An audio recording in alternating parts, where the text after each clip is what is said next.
Notre carnet de voyage, chaussez vos crampons. On vous emmène ce soir à la découverte des cascades de Guinée en Afrique de l'Ouest. Au programme, nuit dans une case traditionnelle, récits et légendes au coin du feu, excursion bien sûr.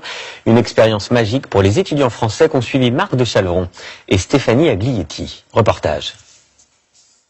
Bon, vous êtes prêtes? Ce sera peut-être la randonnée de leur vie. Ces 7 étudiants français en mission humanitaire terminent leur séjour en Guinée par 2 jours de marche dans le Fouta Djallon. Une région de haut plateau, humide. C'est Selouba qui leur sert de guide. Vous allez découvrir le pont de Liane. Oui, ça va bien se passer. En fait, Très rapidement, à la sortie du village, se profile le premier obstacle. Au fur et à mesure que tu avances, mec, fais gaffe, tu tiens là. Ouais. Seigneur Marie-Joseph. Ça va aller, t'inquiète. Ce pont de liane est régulièrement entretenu par les habitants de la région. On continue d'avancer même si ça tremble. L'obstacle est finalement franchi sans encombre. Le groupe, pas franchement des randonneurs chevronnés, progresse doucement. Il fait frais ici. Protégés de la chaleur par cette forêt dense. 14 kilomètres pour la première journée, pour arriver à cette clairière jusqu'au petit village de Leifita. Venez, bienvenue, Kotoli. C'est ici que les étudiants vont passer la nuit, accueillis par les habitants. Bonsoir. Pour la plupart d'entre eux, une première expérience dans une case traditionnelle. Bonjour. Bienvenue chez nous.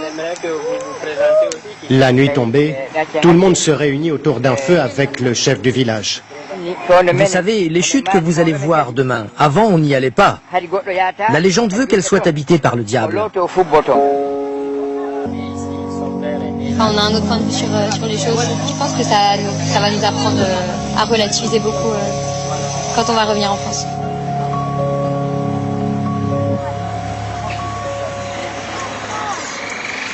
Le lendemain matin, le groupe reprend la marche, 18 km aujourd'hui, avec une seule idée en tête, arriver enfin aux cascades.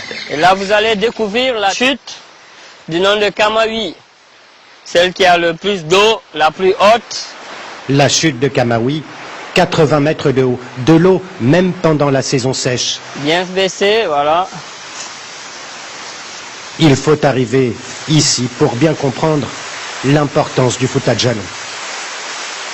Principal réservoir d'eau douce de toute l'Afrique de l'Ouest. Plein de grands fleuves d'Afrique de l'Ouest prennent leur source dans cette région du Fouta Djallon. Vous voyez le Mali, le Niger, jusqu'au Cameroun. Et pour les étudiants, un spectacle qu'ils ne sont pas prêts d'oublier. C'est des choses qu'on ne reverra sûrement jamais dans notre vie. Enfin, des grandes cascades comme ça, entourées de tant de verdure, c'est vraiment super. Qu'un seul mot, c'est waouh. Mais là, on a envie de se baigner, il y a trop de débit, c'est trop fort.